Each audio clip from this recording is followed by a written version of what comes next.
जब आप चीन को लेकर घबराए हुए हैं। भारत ने पेरू का पूरा सालाना उत्पादन खरीद लिया है, 6,000 टन गया। वे इसका व्यापार नहीं कर रहे, वे इसे दफना रहे हैं। हमें उस कमरे में मौजूद हाथी के बारे में बात करने की ज़रूरत है। दरअसल हमें कमरे में मौजूद व्हेल के बारे में बात करने की ज़रूरत है। पिछले 1 महीने से सबकी नज़रें शंघाई गोल्ड एक्सचेंज पर टिकी थी। हम चीन के निर्यात प्रतिबंधों और युआन में प्रीमियम से ग्रस्त थे, लेकिन जब हम पूर्व की ओर देख रहे थे, दक्षिण में एक वैक्यूम खुल गया जो वैश्विक सिल्वर मार्केट को सुखा रहा है। डेटा अभी भारत के वाणिज्य मंत्रालय से आया है और यह सिल्वर में शॉर्ट कमी करने वाले हर व्यक्ति के लिए बिल्कुल डरावना है। 2025 में भारत ने चुपचाप 6,000 मीट्रिक टन सिल्वर आयात किया है। मैं आपको समझाता हूं कि यह आंकड़ा कितना बड़ा है। 6,000 टन लगभग 190 मिलियन औंस है। सिल्वर की पूरी वैश्विक खनन उत्पादन लगभग 830 मिलियन औंस है। इसका मतलब है कि एक देश ने एक ही साल में पूरी दुनिया की खदान आपूर्ति का लगभग 25% खरीद लिया। उन्होंने पेरू, मैक्सिको और ऑस्ट्रेलिया की संयुक्त पूरी सालाना उत्पादन के बराबर खरीदारी की। और यहाँ सबसे हैरान करने वाली बात है, उन्होंने यह तब खरीदा जब कीमत बढ़ रही थी। आमतौर पर जब कीमत बढ़ती है, भारतीय मांग ढह जाती है। भारतीयों को कीमत संवेदनशील खरीदार के रूप में जाना जाता है। वे गिरावट डिप पर खरीदते हैं, लेकिन इस बार नहीं। इस बार उन्होंने बढ़ते पर खरीदा। मुंबई में सिल्वर की स्थानीय कीमत अभी 27,000 रुपये प्रति किलो को छू गई है। गणना करें, मौजूदा विनिमय दर पर यह लगभग $75 प्रति औंस है। वे जावेरी बाजार में भौतिक डिलीवरी के लिए $75 प्रति औंस दे रहे हैं, जबकि आप अपनी स्क्रीन पर $72 की स्पॉट प्राइस देख रहे हैं। भारतीय बाजार आपको बता रहा है कि आपकी स्क्रीन की कीमत झूठ है। भारतीय बाजार आपको बता रहा है कि सिल्वर की असली कीमत वह है जो आपको लंदन के वॉल्ट से निकालकर मुंबई के लिए हवाई जहाज पर चढ़ाने में लगती है।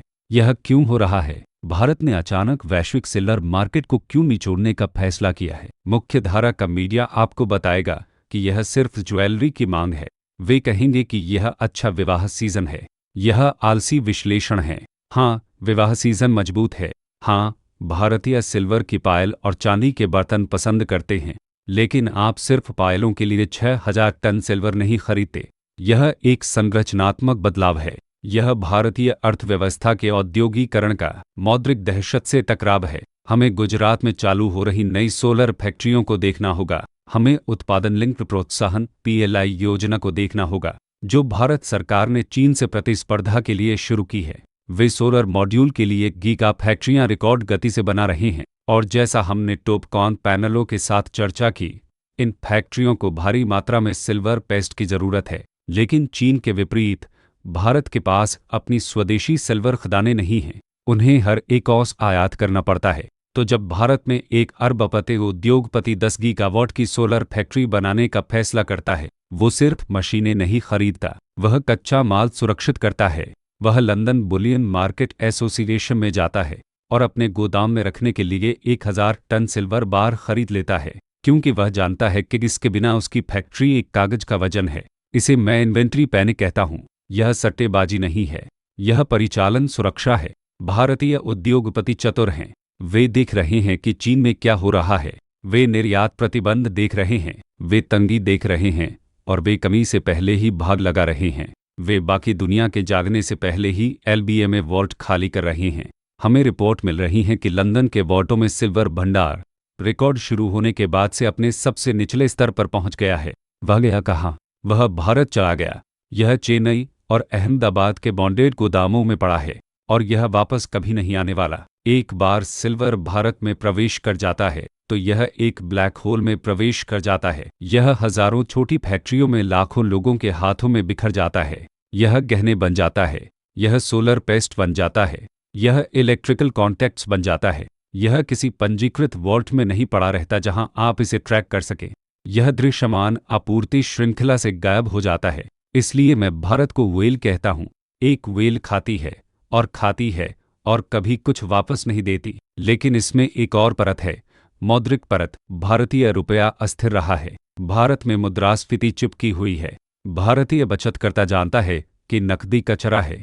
पीढ़ियों से उन्होंने सोना खरीदा, लेकिन सोना अब $3,000 प्रति औंस है। यह महंगा है। औसत किसान औसत कामगार के लिए सोना पहुंच से बाहर होता जा रहा है, इसलिए वे आवर्त सारणी में नीचे जा रहे हैं। वे सिल्वर की ओर बढ़ रहे हैं। सिल्वर गरीब आदमी का सोना है, लेकिन भारत में यह होशियार आदमी की बचत खाता बनता जा रहा है। हमें निवेश मांग में भारी उछाल दिख रहा है, जो भारत में नए सिल्वर ETF के माध्यम से आ रही है। वर्षों तक भारतीय निवेशक सिर्फ भौतिक बार ही खरीद सकते थे, जिन पर उच्च प्रीमियम और भंडारण की समस्याएं थीं। अब नए सेबी नियमों के साथ वे अपने फोन पर सिल्वर ETF खरीद सकते हैं। इसने मध्यम वर्ग की अरबों डॉलर की पूंजी को अनलॉक कर दिया है, जो सिल्वर मार्केट में बह रही है। और अमेरिकी ETF के विपरीत, जो अक्सर सिर्फ कागजी दावे होते हैं, भारतीय नियम भौतिक समर्थन को लेकर बहुत सख्त है। जब आप भारत में एक सिल्वर ETF खरीदते हैं, फंड मैनेजर को लाखों बार की खरीद करनी पड़ती है। यह बेंगलोर में अपने फोन पर रिटेल निवेशक और लंदन में भौतिक वॉट के बीच सीधा लिंक बनाता है। वह लिंक वर्तमान में पश्चिम से तरलता 500 टन प्रति माह की दर से चूस रहा है। चलिए प्रीमियम की बात करते हैं। जब वैश्विक स्पॉट कम है, तो भारत में सिल्वर $75 पर क्यों कारोबार कर रहा है? यह आयात शुल्क और उन्मत्त मांग के कारण है। भारत सरकार सिल्वर आयात पर टैक्स लगाती है। आमतौर पर यह टैक्स मांग मार देता है, लेकिन इस समय खरीदारों को परवाह नहीं है। वे सिर्फ धातु पाने के लिए टैक्स प्लस प्रीमियम दे रहे हैं। यह बेलोचदार मांग की परिभाषा है। जब आप वैश्विक मूल्य से 15% अधिक मार्कअप देने को तैयार हों, आप सट्टा नहीं लगा रहे, आप घबरा रहे हैं। आप एक ऐसे संपत्ति को सुरक्षित कर रहे हैं जिसे आप मानते हैं कि दोगुना या तिगुना होने वाला है। यहाँ आर्बिट्राज का अवसर सैद्धांतिक रूप से बहुत बड़ा है। आप न्यूयॉर्क में $72 पर सिल्वर खरीद सकते हैं, इसे मुंबई ले जाएं और $75 पर बेच दें। यह मुफ्त का $3 मुनाफा है। तो यह गैप क्यों नहीं बंद हो रहा? मुंबई से मिलने के लिए न्यूयॉर्क में कीमत क्यों नहीं बढ़ रही? क्योंकि लॉजिस्टिक्स टूट गई है। पर्याप्त सुरक्षित विमान नहीं है, पर्याप्त रिफाइनरी नहीं है जो बार को विशिष्ट किलो बार में ढाल सकें, जो भारतीय पसंद करते हैं। पाइप जाम है। आप सिल्वर भारत भेजने की कोशिश कर सकते हैं, लेकिन आप कस्टम्स में फंस जाएंगे, आप रिफाइनरी कतार में फंस जाएंगे। इस लॉजिस्टिकल घर्षण का मतलब है कि मूल्य अंतर महीनों तक बना रह सकता है, और जब तक यह अंतर मौजूद है, यह एक चुंबक के रूप में कार्य करता है। यह उपमहाद्वीप की ओर सिल्वर के हर उपलब्ध ढीले औंस को खींचता है।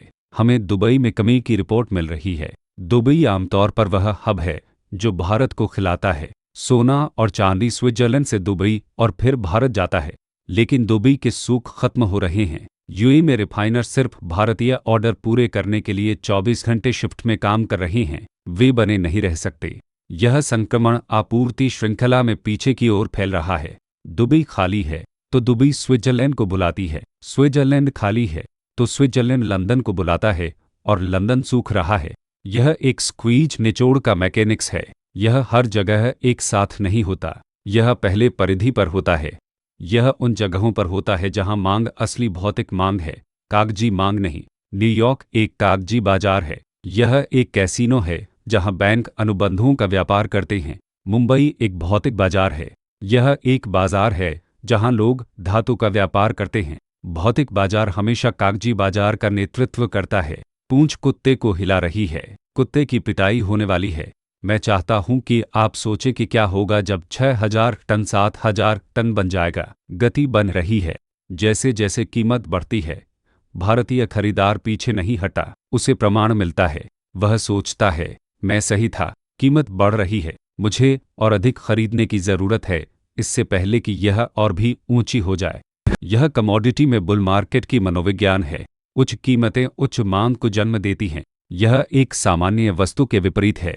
यह एक गिफेन वस्तु है, और हमने भूराजनीतिक कोण को छुआ तक नहीं है। भारत खुद को वैश्विक दक्षिण के नेता के रूप में स्थापित कर रहा है। वे ब्रिक्स मुद्रा पहल में शामिल हो रहे हैं।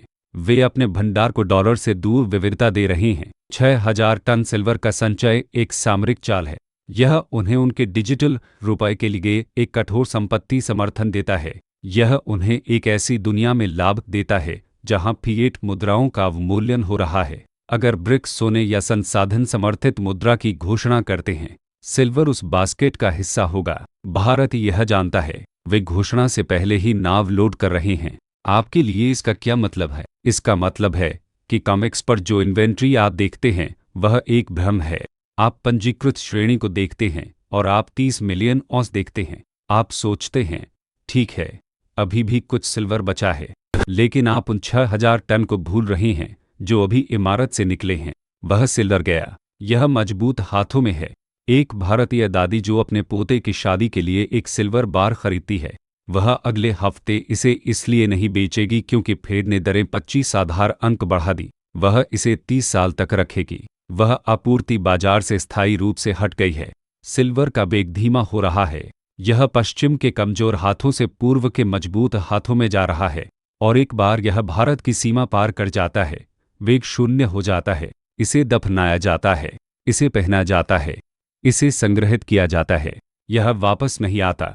यह कीमत के नीचे एक फर्श बनाता है जो अविश्वसनीय रूप से ऊंचा है। भले ही अमेरिका में मंदी आए, भले ही शेयर बाजार गिर जाए, भारतीय मांग बनी रहेगी। मंदी के लिए शादियां नहीं रुकती। भारत में सौर परियोजनाएं अमेरिकी मंदी के लिए नहीं रुकती। मांग पश्चिमी आर्थिक चक्र से अलग हो गई है। इसीलिए सिल्वर यहां डॉलर बेहतर पर लचीला है। पश्चिमी हेज फंड हैरान हैं। वे इसे शॉर्ट करने की कोशिश कर रहे हैं क्योंकि उनके मॉडल कहते हैं कि मंदी बराबर कम कमोडिटी की कीमतें, लेकिन उन्हें मुंबई के एक अरबपति द्वारा चलाए जा रहे स्टीम रोलर से रौंदा जा रहा है। मैं यूनिट 939 की अफवाहों को संबोधित करना चाहता हूं। बाजार में एक विशिष्ट इकाई के बारे में फुसफुसाहट है जो गुजरात के gift city free trade zone से संचालित हो रही है। वे इसे यूनिट 939 कहते हैं। इस इकाई ने बड़े औद्योगिक बार के लिए बाजार को साफ किया है। हमें यकीन नहीं है कि यह एक निजी कंपनी है या सरकारी बाह, लेकिन मात्रा बताती है कि यह राज्य समर्थित है। वे पारंपरिक डीलर नेटवर्क को दरकिनार कर रिफाइनरों से सीधे खरीद रहे हैं। यह रणनीतिक स्टॉकपाइलिंग है। यह एक राष्ट्र राज्य है जो सुनिश्चित कर रहा है कि उसके पास अगली सदी के लिए महत्वपूर्ण खनिज हों। अगर यह सच है और डेटा इसका समर्थन करता है, तो कमी कोई दुर्घटना नहीं है। यह एक नीति है। और समय को देखो, यह चीनी निर्यात प्रतिबंध के प्रभाव में आने से ठीक पहले हो रहा है। भारत जानता था कि चीन दरवाजा बंद करने जा रहा है, इसलिए भारत ने ताला बंद होने से पहले जो कुछ भी कर सकता था खरीद लिया। यह संगीत कुर्सियों का खेल है। संगीत रुकने वाला है। चीन के पास एक कुर्सी है, भारत के पास एक कुर्सी है। क्या संयुक्त राज्य अमेरिका के पास एक कुर्सी है? क्या यूरोप के पास एक कुर्सी है? या क्या हमें बेकार कागजी मुद्रा की एक बोरी पकड़े खड़ा छोड़ दिया जाएगा, जबकि पूर्व के पास सारी धातु है? 6000 टन का आंकड़ा एक वेकअप कॉल है। यह वैश्विक बाजार का 20% है। कल्पना कीजिए कि अगर किसी ने दुनिया का 20% तेल खरीद लिया, कीमत $500 प्रति बैरल होगी। इस मांग के झटके के सापेक्ष सिल्वर अभी भी सस्ता है। हम सिर्फ पुनर्कीमत की शुरुआत देख रहे हैं।